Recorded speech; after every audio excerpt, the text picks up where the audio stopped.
enjoy this. Enough of this! Well met, friend. We've been chasing that fiend for a long time. On behalf of the Vigil, you have my thanks. Stendar be with you.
Night Falls on Sentinel by Wally. No music played in the nameless tavern in Sentinel, and, indeed, there was very little sound except for discreet, cautious murmurs of conversation, the soft pad of a barmaid's feet on stone, and the delicate slurping of the regular patrons, tongues lapping at their flagons, eyes focused on nothing at all. If anyone were less otherwise occupied, the sight of a young red-garbed woman in a fine black velvet cape might have aroused surprise, even suspicion. As it was, the strange figure, out of place in an underground cellar so modest it had no sign, blended into the shadows. "Are you Yomic?" The stout, middle-aged man with a face older than his years looked up and nodded. He returned to his drink. The young woman took the seat next to him. "My name is Habala," she said, pulled out a small bag of gold, placing it next to his mug. "Sure it be," snarled Yomek, and met her eyes again. "Who'd you want dead?" She did not turn away, but merely asked, "Is it safe to talk here?" "No one cares about nobody else's problems but their own here. You could take off your cuirass and dance bare-breasted on the table and no one even spit." The man smiled. "So, who do you want dead?" "No one, actually," said Abala. "Truth is, I only want someone removed for a while. Not harmed, you understand, and that's why I need a professional. You come highly recommended." "Who you've been talking to?" asked Yomek dully, returning to his drink. "A friend of a friend of a friend of a friend." "One of them friends don't know what he's talking about," grumbled the man. "I don't do that anymore." Habala quietly took out another purse of gold and then another, placing them at the man's elbow. He looked at her for a moment, and then poured out the gold and began counting. As he did, he asked, "Who'd you want removed?" "Just a moment," smiled Habala, shaking her head. "Before we talk details, I want to know that you're a professional, and you won't harm this person very much, and that you'll be discreet." "You want discreet?" The man paused in his counting. "Alright, I'll tell you about an old job of mine. It's been, by archay, I can hardly believe it, more than 20 years, and no one but me's alive who had anything to do with the job. This is back before the time of the War of Brittany. Remember that?" "I was just a baby." "Of course you was," Yomek smiled. "Everyone knows that King Lothon had an older brother Greclith that died, right? And then he's got his older sister Albki, what married that King Fella in Daggerfall. But the truth's that he had 2 elder brothers." "Really?" Bala's eyes glistened with interest. "No lie. Weedy, feeble fella called Althargo, king and queen's firstborn. Anyhow, this prince was heir to the throne, which his parents weren't too thrilled about, but then the queen, she squeezed out 2 more princes who looked a lot more fit. That's when me and my boys got hired on to make it look like the first prince got took off by the underking, or some such story." "I had no idea," the young woman whispered. "Of course you didn't. That is the point." Yomek shook his head. "Discretion, like you said. We bagged the boy, dropped him off deep in that old ruin, and, that was that. No fuss. Just a couple of fellas, bag, and a couple clubs." "That's what I'm interested in," said Abala. "Technique. My friend who needs to be taken away is weak also, like this prince. What was the club for?" "It's a tool. So many things that was better in the past ain't just around no more.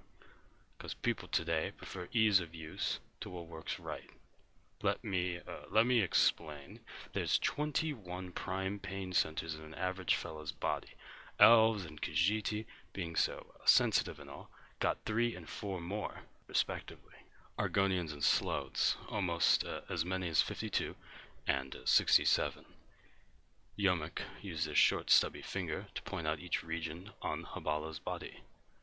6 in your forehead, 2 in your brow, 2 on your nose, 7 in your throat, 10 in your chest, 9 in your abdomen, 3 on each arm, 12 in your groin, 4 in your favored leg, 5 in the other." "That's 63, replied Habala. "No, it's not." "Yes, it is," the young lady cried back, indignant that her mathematical skills were being questioned. 6 plus 2 plus 2 plus 7 plus 10 plus 9 plus 3 for one arm and 3 for the other arm, plus 12 plus 4 plus 5. 63. I must have left some out, shrugged Yelmick. The important thing is that to become skilled with a staff or club, you gotta be master of these pain centers. Done right, a light tap could kill, or knock out, without so much as a bruise. Fascinating, smiled Habala. And no one's ever found out? Why would they? The boy's parents, the king and queen, they're both dead now. The other children always thought their brother got carried off by the Underking. That's what everyone thinks. And all my partners are dead. Of natural causes? Ain't nothing natural that ever happens in the bay. You know that. One fella got sucked up by one of them Selenu. Another died of that same plague that took out the queen and Prince Greclith. Another fella got himself beat up to death by a burglar. You gotta keep low, out of sight like me, if you want to stay alive. Yomek finished counting the coins. You must want this fella out of the way bad. Who is it?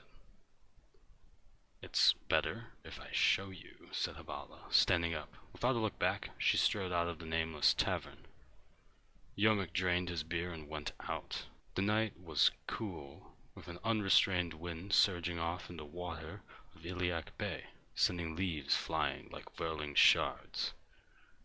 Habala stepped out of the alleyway next to the tavern and gestured to him. As he approached her, the breeze blew open her cape, revealing the armor beneath and the crest of the King of Sentinel. The fat man stepped back to flee, but she was too fast. In a blur, he found himself in the alley, on his back, the woman's knee pressed firmly against his throat.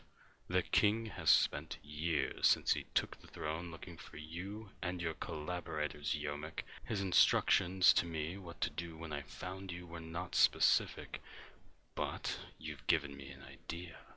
From her belt, Habala removed a small, sturdy cudgel. A drunk stumbling out of the bar heard a whimpered moan, accompanied by a soft whisper coming from the darkness of the alley. Let's keep better count this time. 1, 2, 3, 4, 5, 6, 7.